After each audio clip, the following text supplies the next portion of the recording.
వ్యసనరహిత సమాజం కోసం పాటుపడుతున్న మిత్రులకు నమస్కారం. నేను doctor Y Jayaraman Reddy, tobacco controller and హోమియోడిక్షన్ థెరపిస్ట్.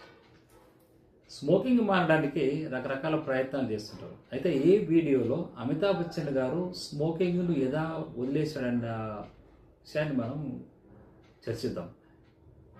అమితాబ్ బచ్చన్ గారికి దాదాపు 200 పైగానే సిగరెట్లు ప్రతిరోజు తాగేవాడు అండ్ ఒక ఫుల్ బాటిల్ పైన ఆల్కహాల్ తాగేవాడని ఆయన వీడియోస్ చెప్తున్నాయి. మరి ఇంతటి వ్యసనాన్ని అలవాటు పన్నవాడు ఇంత బానిస అయిపోయాడు, ఎలా బయటకు వచ్చాడు?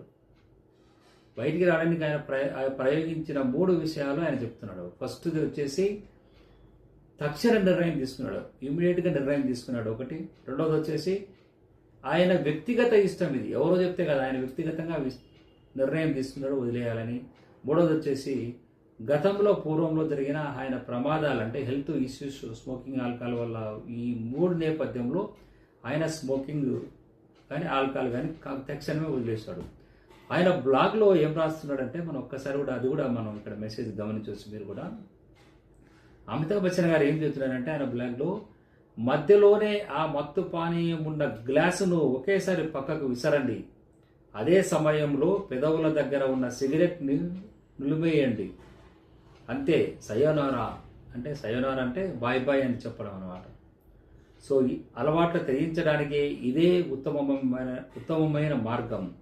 ఎలా అయితే క్యాన్సర్ను ఒకేసారి కాస్త కాకుండా ఒకేసారి నిర్మూలిస్తామో అలా చేయండి అని చెప్పి అమితాబ్ బచ్చన్ గారు ఒక మెసేజ్ని ఆయన ట్విట్టర్లో ఇచ్చారు. ఆ మెసేజ్ సారాంశాన్ని గమనించి మిత్రులు స్మోకింగ్ వదిలేయడానికి ప్రయత్నం చేయండి. సో ఆయన న్యాచురల్గా ఆయన లాంగ్వేజ్లో చెప్పగలిగితే, బట్ సైంటిఫిక్ వేలో వీళ్ళు చేసిన తక్షణం వదిలేయండి అనే మెథడ్ను ఏ మెథడ్ కిందకి వస్తుందంటే ఇది కోల్డ్ టర్కీ మెథడ్. అంటే వ్యసనాలు వదిలేయడానికి 2 రకాల మెథడ్స్ ఉంటాయి. ఒకటి tamper of method, 2 cold Turkey method.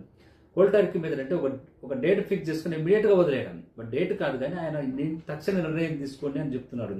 ఎందుకు? అది కుటుంబం కోసమో ఇంకొక కోసం, సమాజం కోసం కాకుండా వ్యక్తిగతంగా నాకు ఆరోగ్యంగా నేను ఉండాలా, దాన్ని జీవించాలా, మంచి పేరు తెచ్చుకోవాలా అన్న ఉద్దేశంతో కోల్డ్ టర్కీ అనే మెథడ్ను నిర్ణయం చేశాడు. తక్షణమే ఆయన ఈ స్మోకింగ్ను ఆల్కహాల్ని వదిలేశాడు. అప్పటి నుంచి ఇప్పుడు ముట్టలేదు అనేది ఆయన మనకు తెలుస్తుంది ఈ అలవాట్లను. మరి మిత్రులు ఇలా ఉపయోగించే వాళ్ళు మీరు ఎందుకు ప్రయత్నం చేయలేరు, ఎందుకు వదిలిపెట్టలేరు? సపోజ్ ఆయన వదిలిపెట్టాడంటే గ్రేట్నెస్, చాలా greatness and hats up to him. So మనం అదే బాటలో ఎందుకు ప్రయాణించకూడదు? సో మీరు ప్రయత్నించండి.